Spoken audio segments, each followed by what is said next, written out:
Bismillahirrahmanirrahim. Assalamu alaikum. Well, today we are tearing into two storms that shook the world. Number one, Saudi Crown Prince Mohammed bin Salman in the White House. $1 trillion deals, F-35 fighter jets, and a defense pact that could shift the balance of power in the Middle East.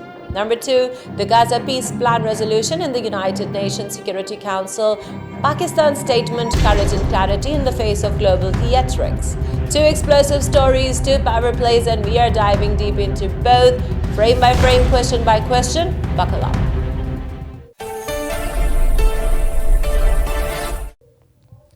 Segment 1. MBS in America. $1 trillion, jets, pacts, and media slaps.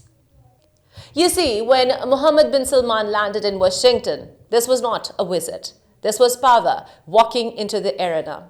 Red carpet? Yes. Military honors? Absolutely.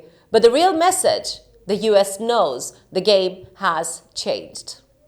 Firstly, the grant receiving from the motorcade to the Oval Office, every formation salute and flash of cameras screamed.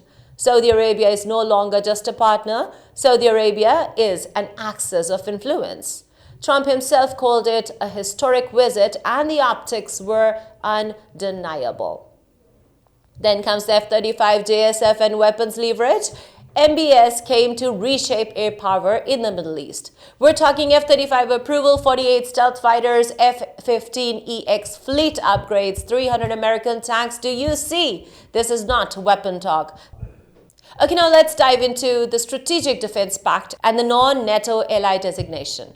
Trump announced Saudi Arabia as a major non-NATO ally, one of the only 19 countries with this status. This means priority military access, economic privileges, streamlined operations for US defense firms, burden-sharing funds flowing from Riyadh.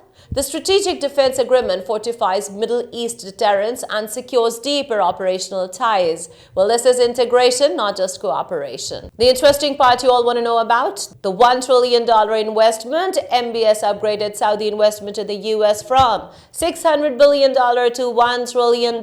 This is leverage, this is influence, this is a $1 trillion chessboard the world must now respect.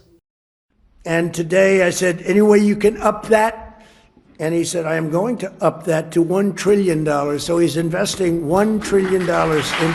Well, coming to the 9/11 and Khashoggi questions, the ABC reporter asked Saudi Arabia in 9/11, what do you say? Another question that she asked, Jamal Khashoggi, who is responsible? MBS was ice. He said, and I quote, no, Saudi Arabia had nothing to do with this. Watch this clip. Osama bin Laden, he used Saudi people in that event for one main purpose, is to destroy this relation, to destroy the American-Saudi relation. That's the... On Khashoggi, we have reformed, restructured, transformed, the past is closed. Well, that's what he had to say. Watch this clip. Extremely controversial. A lot of people didn't like that gentleman that you're talking about. Well, that is what Trump said, but his wife had something else to say. Jamal was a transparent man. Well, Trump even threatened to revoke ABC's license for relentless attacks. Watch this clip. Your hoax, and ABC's, your company, your crappy company is one of the perpetrators. And I'll tell you something, So why not just sign it out? I think the license should be taken away from ABC because your news is so fake. But this is not a comment, that's a public slap. Media learned their lesson. Next, you need to know about nuclear cooperation. The US and Saudi Arabia signed a civil nuclear cooperation declaration framework set for long-term partnership. Friction remains. Saudi Arabia wants parity with the UAE, Iran. Washington wants no uranium enrichment or reprocessing. Well, even quiet moves here are geopolitical battlefields. And now the White House dinner. Ronaldo, Musk, and Infantino. The dinner was not casual, it was a power statement. Cristiano Ronaldo, Saudi star seated near the head. Elon Musk, tech titan, signaling reconciled alliance. Gianni Infantino, FIFA chief ahead of the 2026 World Cup. Trump joked that Barron now respects him more for introducing Ronaldo. Optics matter, and the world saw who sets the tone.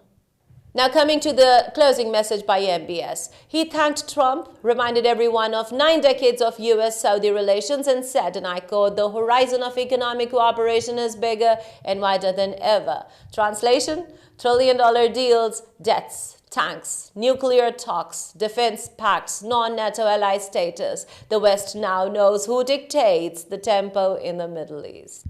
Segment 2, UN Security Council Showdown. Now let's move to the second firestorm of the day. The Gaza Peace Plan resolution passed in the United Nations Security Council. You see, 13 countries supported it. China and Russia sat out, and the world applauded like a ceremony just took place. But the real line, the real punch, it came from Pakistan.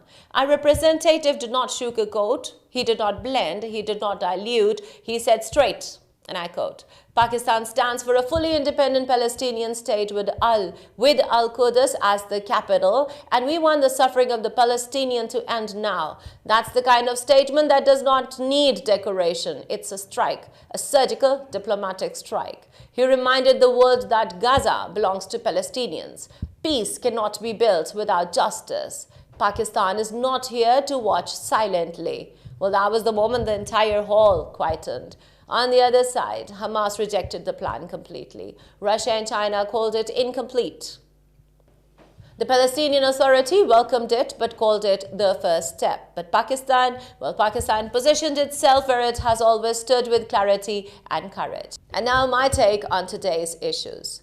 So today we witnessed 2 masterclasses in power. MBS in Washington, trillion-dollar deals, jets, tanks, nuclear frameworks, and a defense pact. The Middle East map is being redrawn, and Saudi Arabia just announced it's writing the next chapter. Pakistan at the UN, well, clarity, courage, and uncompromising support for the Palestinian independence. I do not call it just diplomacy. It was a strategic messaging, strength, and moral power all rolled into one. Well, as a defense analyst, let me tell you, power is not in speeches, power is not in resolutions, power is in action, in alliances, and in knowing when to strike, financially, militarily, and diplomatically. And today the world saw exactly who wields it. This is your very own Fariha Farrukh, and you're watching 360 Digital English. Take good care. Allah Hafiz.